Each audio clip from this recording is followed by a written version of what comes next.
Alright, welcome back, ladies and gentlemen. Now we're gonna take a big step back and we're gonna start off simple. Um, we're gonna start off with a very simple assembly that we're gonna make. And I'm not really gonna upload any kind of parts or anything for it. It's very simple. You should be able to make it yourself. And if you can't, and if you don't know how to make it, just go back to the part series, watch it, and then make it yourself. But I do expect you to be able to make a simple assembly that I'm about to make. Um, I'm sorry, I do expect you to be able to make the parts that I'm about to use in this assembly. They're fairly straightforward. Alright, so let's begin. Um, so the way you start a new assembly is, again, you just start with the control N or just hit new, and instead of a part, just click assembly, name it something that makes sense. I'm just gonna call it uh, test assembly, not text, test assembly. And I'm not really gonna number it because I know I'm not gonna make too many of them. I'm probably just gonna make one, so I don't really need to number it. Datum planes are off. Okay, so this is the assembly environment. In the model tree right here, we have our main assembly, and once we add in parts, it's gonna show the parts. So let's assemble. This is the main area that you're gonna use when you want to bring in a new part. Assemble, and it's gonna give you a list from your directory. And if you remember from the part series, you go to manage session and you say select working directory. Whatever you have selected right here is where it's gonna go when you click assemble.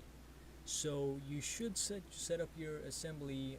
I'm sorry. You should set up your working directory to be where you saved all your parts and part files, and save the assemblies in the same folder. That's just good practice. Not even practice. I think that's the only way it works.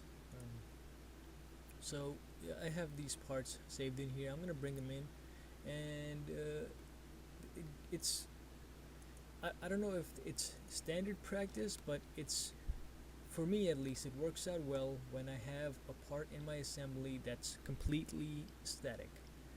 What that means is, imagine um, just a table where, if you're gonna have some kind of moving assembly, you want to clamp it down on a table and see which parts move or something like that.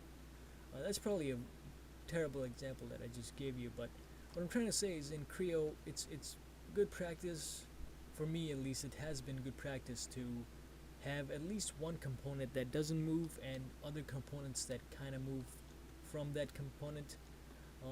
And in this case, this is going to be that part that's not going to move at all, even though I'm kind of moving it around. What I mean is physically relative to other parts. Um, right now I'm just moving the things around. I'll just do a little review of the shortcuts, by the way. You click the middle mouse button and you drag it, and then you can move this around in 3D like this. And if you want to move it linearly, you hold down shift and you middle mouse button click, and then you can just move it across without rotating it too much around any axes. Um, so that's that. But let's begin. So this, I just brought this part in, and this is gonna be our static part. And then I'm gonna bring in another part, and that's the linkage that I'm gonna try to connect. Again, these are the parts that are made already, and what we're gonna try to do here is, let me just turn on these datums. What we're gonna try to do here is we want to add this linkage, this link, in this hole and have it rotate, and that's it. It shouldn't be able to do anything other than just rotate inside of this link. And the connection is called the pin connection. So let's just look at these colorful things right here first. So when you bring it apart, it has all these arrows. That means it has degrees of freedom. All these directions that you see here, you have 3 degrees of freedom that are shown in a linear fashion, so you can move up and down, sideways, inwards, outwards. And then you have these rotational degrees of freedom, like this. You can rotate the part and do things with it. And that right now it has 6 degrees of freedom, I think, or I don't know what you want to call it, but I think it's 6 degrees of freedom. And if you want, you can just move it around with the middle circular sphere.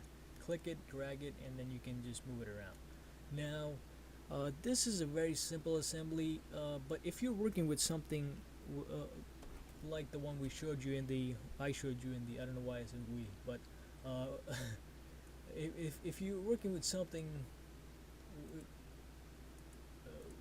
if you're working with something as large as the one I showed you in the introduction, um, you're gonna be kind of lost.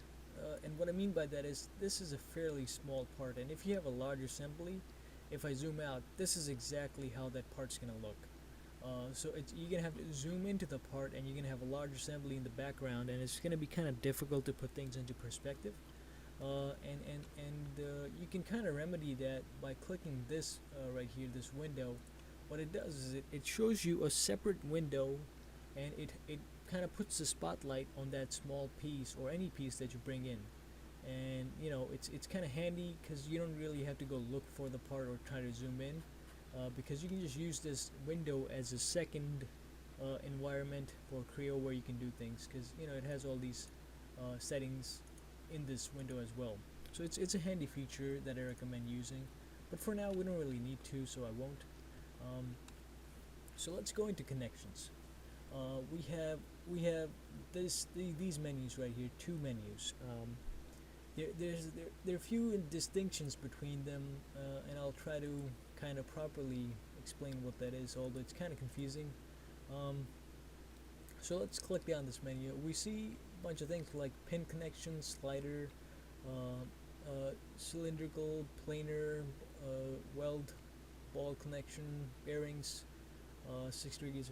So these are what determine the behavior of the constraints that you put on something. So if you make a pin connection, it's gonna behave like a pin, and it's gonna want to rotate and things like that. So it's mainly just controlling the behavior and not the physical location. Now this menu right here is what that's for. It's controlling the physical location and where it is relative to what. So even if we just look at the first few things right here, distance, that's immediately like a physical location. We can control the distance of something with respect to something else. We can control the angle of something with respect to something else. So it should start to become clear that this is to control where the part belongs physically, and this menu is to control how that part is going to behave. Those are two separate things. So let's begin with the simple pin connection.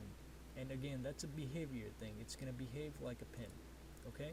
So when we click pin, and right now you might be confused. Well, what's happening? There's not. Why is that? Okay, good. All right. So when you click pin, you can go to placement, and these are the options that you want to work with, because once you get used to things, you can just start clicking surfaces. Like right now, it's highlighting the surfaces, and I know which surfaces I need to select to do things. But since you're just starting out, you should go to placement, and you're gonna see the options that you need to work with. And right now, it's asking me for axis alignment, and I don't see any axis because I haven't turned off. So I'm gonna turn on the axes. I'm gonna select an axis from the part, and then I'm gonna select an axis from the main assembly. But in this one right here, they're ordered in that manner as well. So it's asking me to select the component from the part that I brought in, and this is to select a component in the assembly. So if I just click them, I can select them. And right now, if I hover over the main assembly, it's not letting me select anything, because I'm saying I want to select things from a component. So see right here, it's when I hover over the part, I can select things, but when I hover over the main assembly, I can't select anything. And the inverse of that, I guess, is if I select assembly components only, it's gonna let me select things from the main assembly and not let me select anything from the part. That's just degree of freedom. Don't worry about that.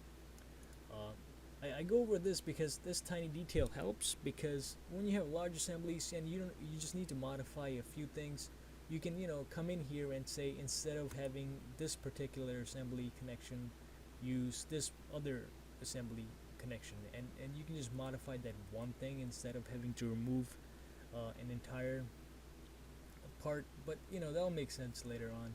I probably just confused you a lot more. So if I did, don't worry about it. But let's begin. We're gonna select the axes from the component, and then we're gonna select the axis from this.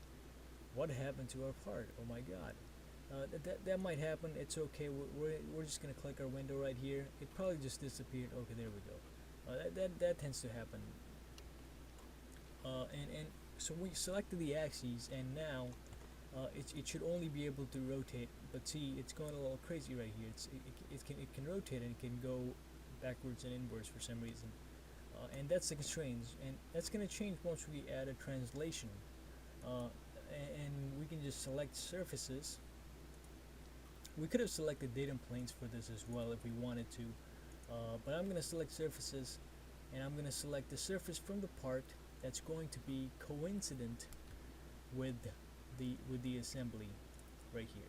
So this surface is gonna remain in the same planar area, or in the same plane as this surface from the assembly.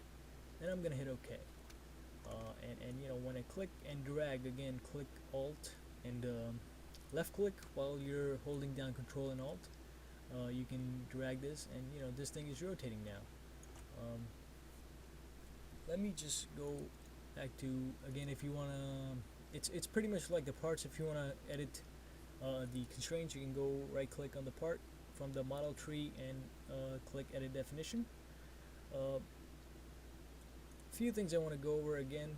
When we were making these behavioral connections, they kind of work side by side with the physical, because if you think about it, a pin connection is something in Creo that's going to allow things to rotate, but physically it needs to be constrained to an axis, right? So even though it's allowed to rotate, that's the behavior side of things. It needs a physical location. So that's going to be the axes. Same thing with the translation.